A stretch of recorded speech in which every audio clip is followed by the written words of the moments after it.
Hello. So these are my 48 artist grade oil-based colored pencils by Art and Fly.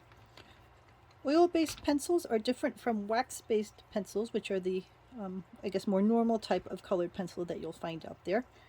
As you might imagine, wax-based colored pencils have wax as their binder, and they can be very creamy and buttery and blend together well.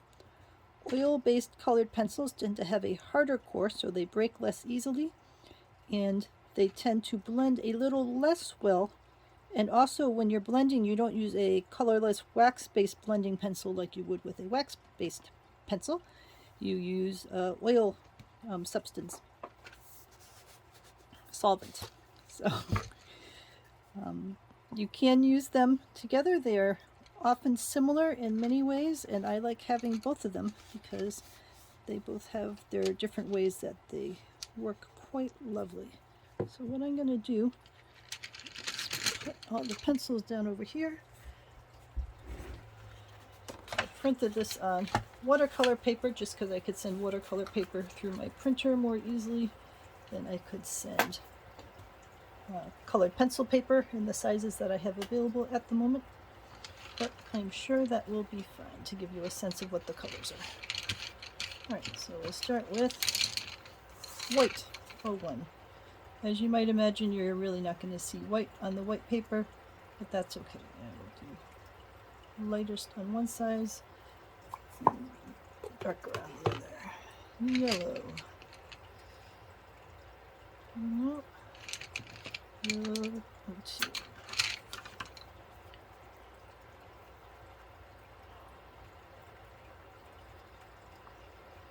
So it's funny, if I've spent a while using the PrismaColors and then go over to this one, I can definitely feel the difference in the texture. Again, this is a little harder. The PrismaColor wax base is a little softer and more buttery, but both of these are very nice if you compare them with cheaper brands. I volunteer at an art gallery, and we have a number of less expensive brands that we use for when the kids come in to hang out and color with us. I'm having trouble finding my dandelion. Canary, butterscotch, carrot. Alright, well, I'm going to skip dandelion for now. I know it's going to cause problems for people who like things to be done in order, but I will come back to it later when I find it. Oh, there it is. See, you know, I couldn't resist. I had to be able to do these in the proper order. Dandelion 04.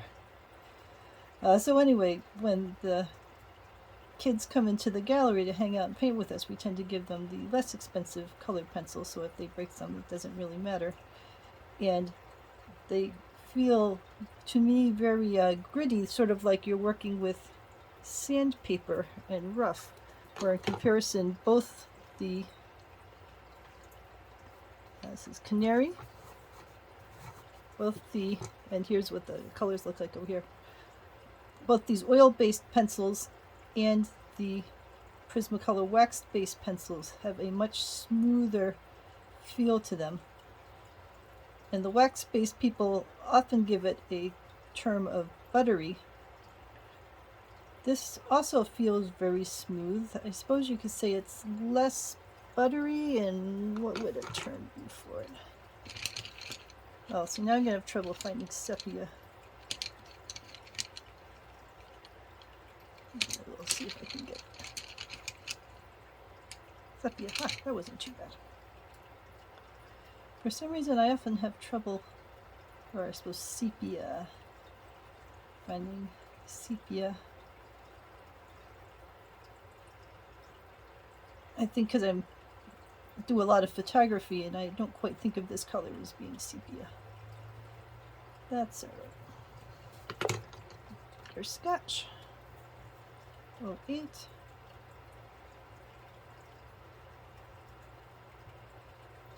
Now I'm getting hungry. So what would this texture be? Yo, it's very smooth. It's compared with the less expensive ones, like I said, have a sandpapery rough feel to them over paper, textured paper. It's smooth, but I wouldn't say buttery exactly. Carrot, pumpkin. This is pumpkin 10.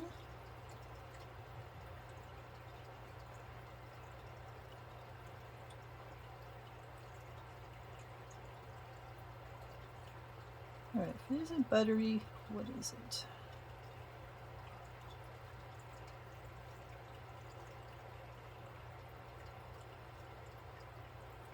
I don't know, I'm drawing a blank. It isn't oily. You know, it's not like it's slick or anything like that. Cinnamon, 11.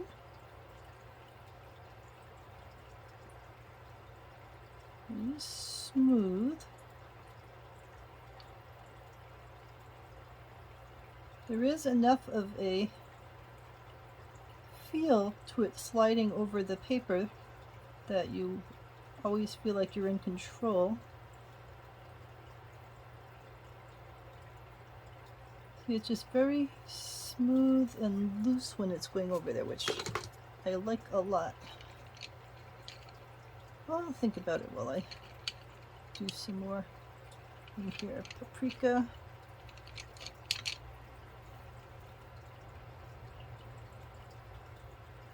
Yes, usually I don't think about the particular color names for most of these things. I just grab the color I'm after.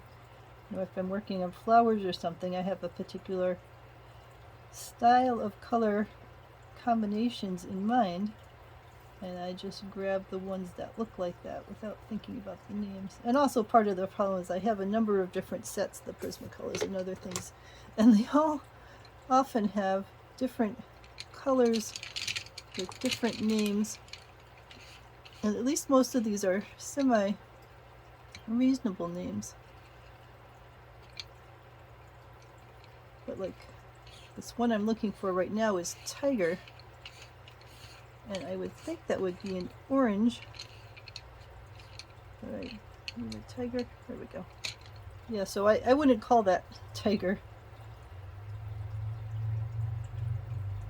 To me, that's more of a pinkish kind of color. But anyway, so that's part of the challenge in trying to find things just by name, which is the whole reason I make these color sheets, because with the color sheet I can just glance down, find the color I want, and then know what its name is. But really, I don't do it like that at all. I'll look for the color, and then I'll look for the matching cap color and not ever think about what the name is.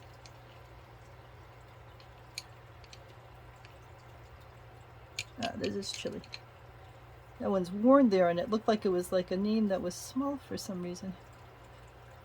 And I was thinking that really looks like what would be what the chili is. But how come the name is this tiny name? What happens when your eyes start to go?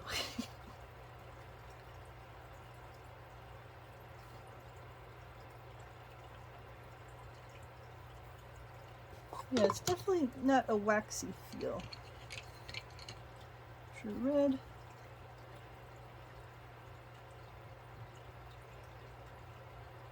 And again, when I think of true red, I don't know that this is exactly the shade I'm thinking.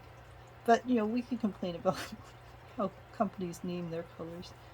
It's just something that one gets. At least this one has reasonable color names. I have some colored pencils that have names like Tropical Paradise and such, which is completely useless in terms of knowing what you're going for. So I appreciate that they're at least trying to go with names that are semi-sensible. Mulberry. That when I look at a name for mulberry, I can get a sense of what I'm probably looking for. But really, I only find these useful if I'm watching someone do a video and they specifically say, now I'm using this color, so I know which one to go grab. But if I'm doing my own paintings, I'm just thinking about the color combinations and looking for those colors. Byzantium. Byzantium. Alright. Oh, look. First guess.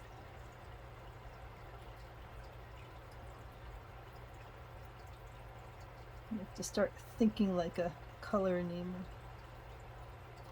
So So this paper here, the Strathmore that I'm working with, has a bit of texture, as you can see in there. And I definitely, when I'm doing these kinds of color charts, I like to use some sort of an art paper and not just cardstock printer paper, because it was a better representation of what the colors are going to look like when I do my painting. Lipstick. Lipstick comes in 80 billion different colors. It does not come in one color. So now we're up to more of the guessing. We're guessing that lipsticks, here we go. Oh, so apparently they think lipstick is a bright pink color. But that is not the color lipstick that I wear. So some of these colors need to be renamed, I would say. But you know, once they start using names, everyone gets used to it, and then you sort of are stuck having to use that for the rest of your life. Fuchsia.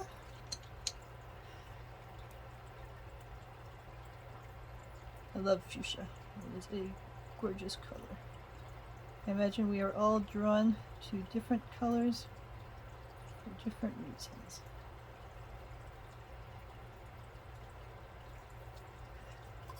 Magenta.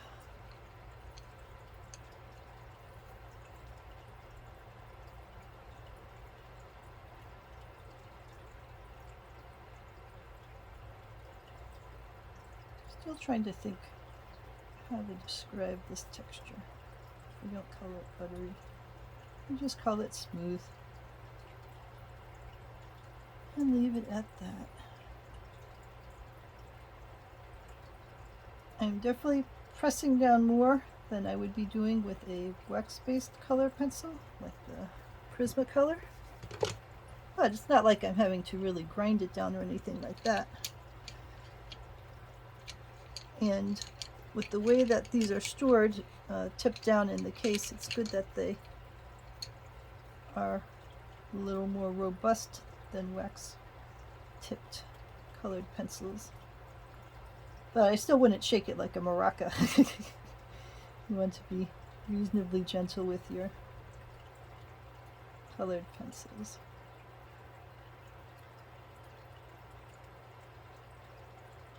Watermelon's another color that I like. Lilac. We're getting into the purples, which I really enjoy.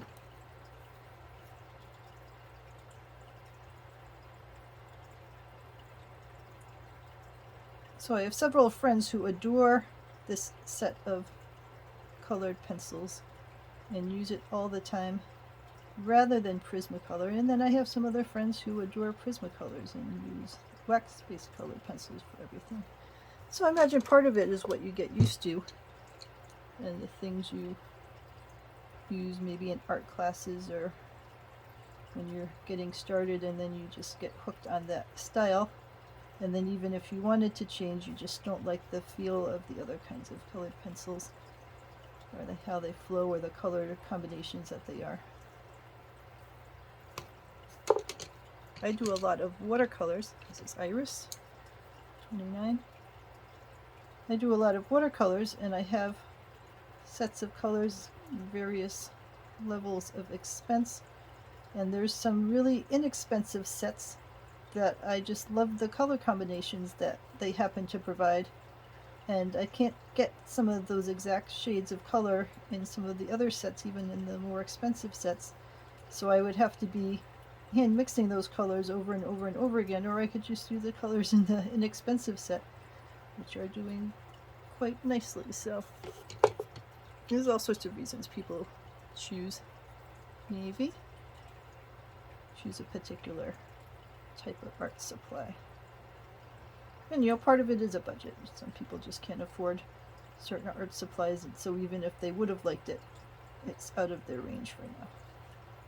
So hopefully what one does is one practices with the less expensive ones, sells their artwork at lower prices, gets money for better art supplies, does better artwork, sells that at higher prices, and so on. So hopefully the art sales cover the cost of getting new art supplies. Indigo. Nope.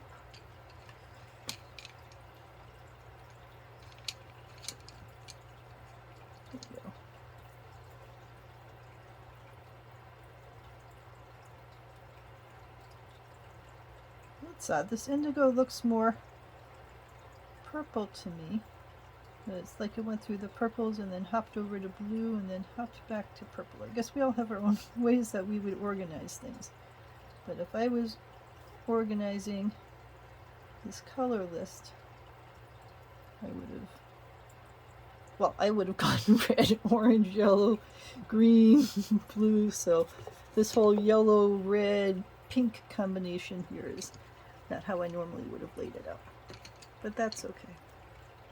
I wanted to keep it in order with the way the box has the colors laid out to try to keep some semblance of things working in a consistent manner. Why am I not seeing Prussian blue?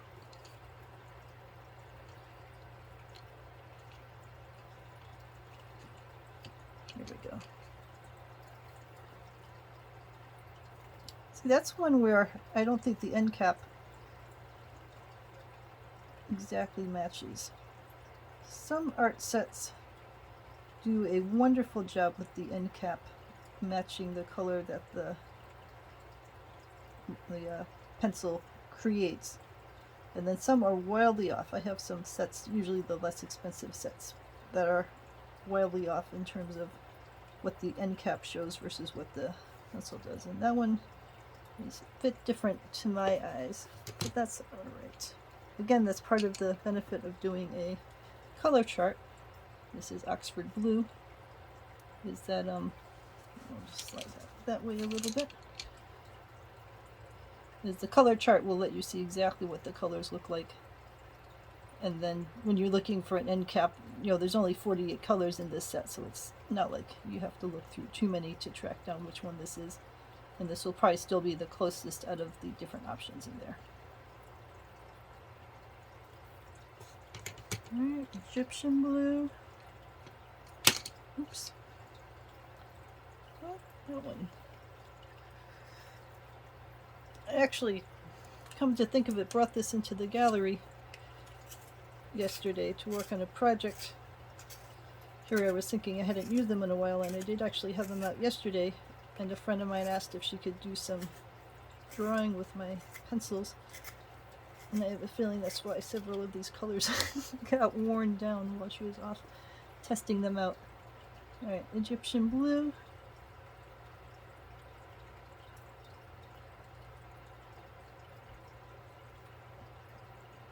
Those are reasonably close to each other.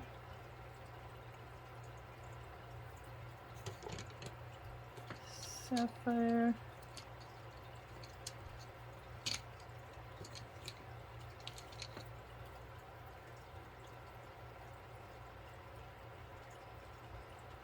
It's always interesting what types of colors they have more of and which ones they don't cover as well.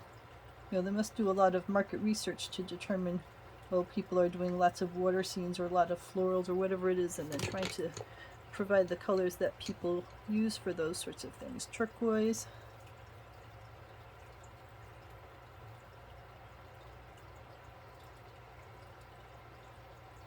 We have sort of 3 yellows and really not many, we haven't gotten to all the oranges yet, but really not that many oranges. But then we have a fair amount of some of these other color areas. I like turquoise. Baby blue. Oh, got that one.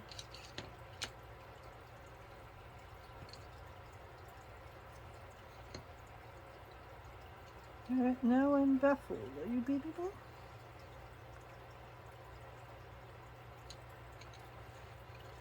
Oh, did my friend run off with one of my colors? I may be missing baby blue. Alright, well, I will deal with that later. Maybe it got misplaced when she was gathering things back up at the gallery, and hopefully it's still there. Alright, so we're at Azure. Alright, well clearly that is going to bug me now. I am a person who likes to organize things. Now I have a gap in my color chart. And I imagine, as you guys know, It is nice to get a full set of things, and then it is a pain when you have to start filling in items one at a time, but it is just part of the way of life when you've got no colored pencils or something, that you're going to use some of them more often than other ones. This is Jade.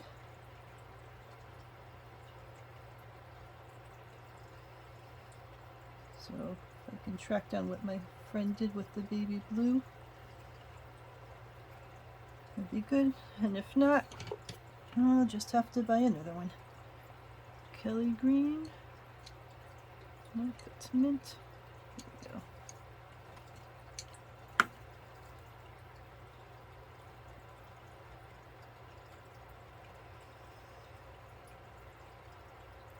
But hopefully you can see in here, and I'll hold this up later when I get to the end. There's very nice saturation with these. There's a nice amount of control. And I will do some blending tests for you later in a different video so you can see. But again, by their nature of the oil-based pencil, they are a little less amenable to blending than a wax-based one is. But like I said, they still have their many, many benefits. That's fern. Artichoke. So this is artichoke. The fern one is there. I was just mentioning that I saw it, not that I was picking it up.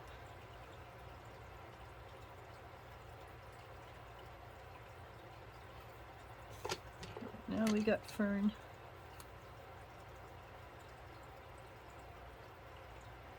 I like that the container is small and portable. As much as I like the big tin box for the PrismaColors, it also makes it hard to just grab and carry along with you. This thing I very easily just toss into a bag or something and bring it with me and have all of it available. And with the way the tips are, it's very easy just to glance at the set of them and grab the color that you want, or the set of 3 or 4 colors, whatever item you're working on. It's the mint. Alright, now we're down to, oh nope, that's melon. Going for salmon. Alright, so this is salmon. So I would have put this over with the pinks. The pinks and the oranges, not over here with the greens. But I guess we're heading into orange now for some strange unknown reason.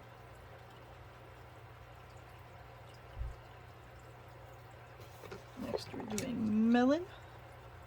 Oh, nope, that's carrot. Here we go, melon. I guess I have a different idea of what color melons are.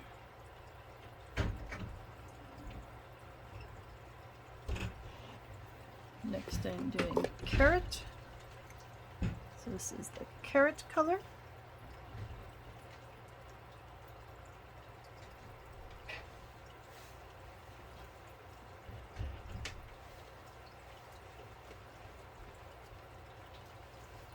Next comes 20.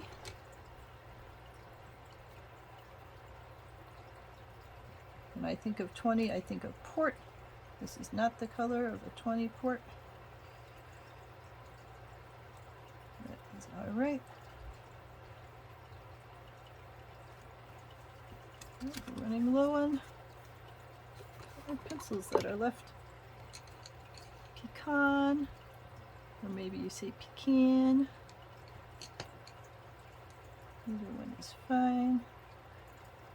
I have relatives whose favorite thing in the world is a pecan pie.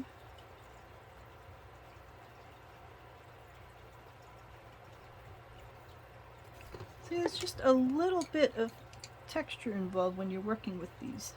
Cedar. This isn't the color I think of when I think of cedar. I live in New England. We have lots and lots of single cedar-sided shingled houses, and they are not this color, but that is alright. Pewter.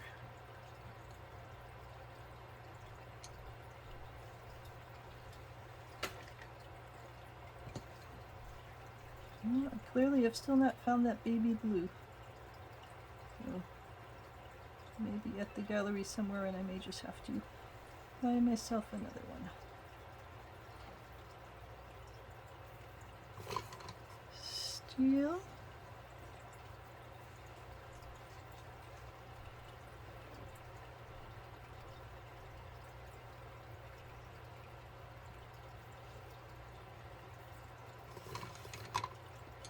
Iron. I will note that these ones that are metallically named are really just grays. They don't have a shimmer or anything like that to them. When I do watercolors and I get something that's metallic, it has an actual metallic kind of feel to it. But those ones there are shades of gray. Alright, charcoal, which is your black.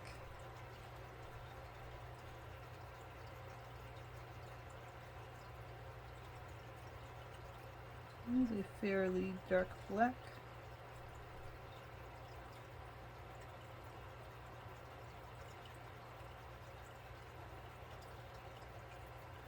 And then we come down to gold. This does have a little more of shimmer to it.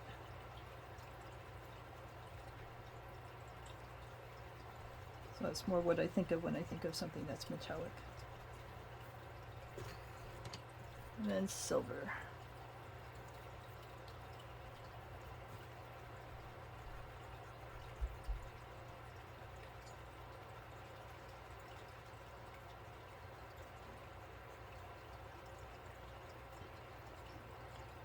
Alright, so those are the 48 colors, or I suppose 47 since I seem to be missing my baby blue. And let me hold this up and try to angle the light a little so that we can see what they look up close.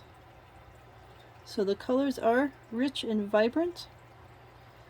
They fill very well, especially if you do multiple layers or if you use a oil-based blending solvent.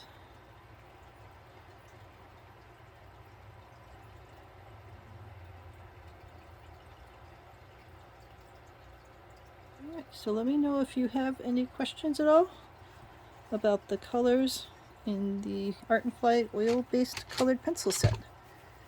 And I will be happy to answer them, and then I will have other videos that do comparisons of the oil-based ones versus the PrismaColor wax-based ones, and to talk a bit about blending. Let me know what other kinds of tests you'd like me to run.